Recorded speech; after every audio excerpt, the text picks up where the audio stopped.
कि ब्राह्मण ग्रंथों पर चर्चा हो रही है, और उसमें भी शतपथ ब्राह्मण। तो ब्राह्मण का अभी वो शर्मा जी, गोपाल प्रसाद शर्मा जी, ये सब विषय बता रहे थे कि कर्मणस्तन मंत्रा नाम व्याख्यान ग्रंथ ब्राह्मण।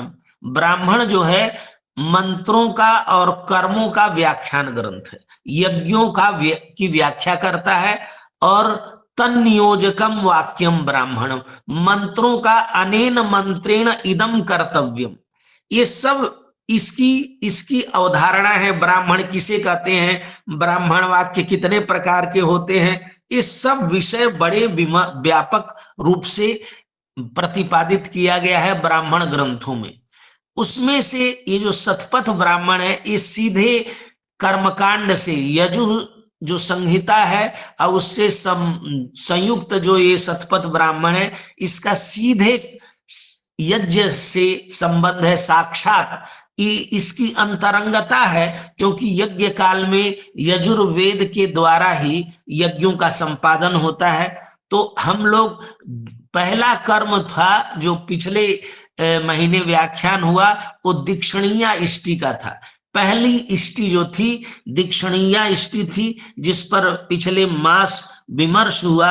जैसे सर ने बताया, देवो भूत्वा देवम यजेत, तो दीक्षणीय इष्टि में क्या है, सत्यम वदिष्यामि, सत्य व्रतोपायन यज्ञ, कि पूरे यज्ञ काल में सत्य का भाषण करेंगे, असत्य नहीं बोलेंगे। और जब यह यज्ञ संपन्न होता है तो हम व्रत विसर्जन करते हैं, क्योंकि डर लगता है कि हम पूरे जिंदगी सत्य बोल पाएंगे कि नहीं। ये बड़ी अच्छी इष्टि है और उसमें बहुत सारे आख्यान हैं। उन आख्यानों का अध्ययन होना चाहिए और हमें जानना चाहिए। आज का जो विमर्श था अपाम प्रणयन का, ये क्या है, यह यज्ञ शुरू करने वाला एक एक कर्म है, आवश्यक कर्म है। ये सबसे पहला यहीं से दर्श पूर्णमास याग की शुरुआत होती है।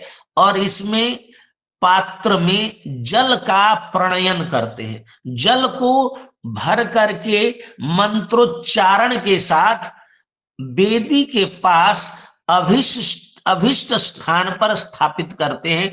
इसी को कहते हैं अपाम प्रणयन।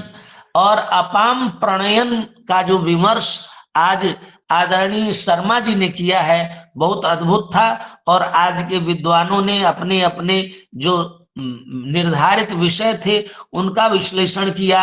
यहाँ पर अग्नि का स्वरूप, यज्ञ का स्वरूप, ये सब इस पर विमर्श हुआ है। और शास्त्री जी ने और विस्तार से आहवनीय, गार्हपत्य, दाक्षिणाग्नि, इन सब का विमर्श आधिदैविक, आधिभौतिक, आध्यात्मिक सभी दृष्टियों से किया है। बड़ा महत्वपूर्ण आज का व्याख्यान था। वैसे भी शर्मा जी को सुनना एक गौरव का विषय होता है, बहुत कुछ सीखने को मिलता है। और हम सब लोग, क्योंकि वेद का अध्ययन और उससे वेद के संपूर्ण अर्थ को समझने वाले, समझाने वाले ग्रंथ ब्राह्मण हैं। इन ब्राह्मणों के माध्यम से वेद के मूल अर्थ को समझने का यह प्रयास है।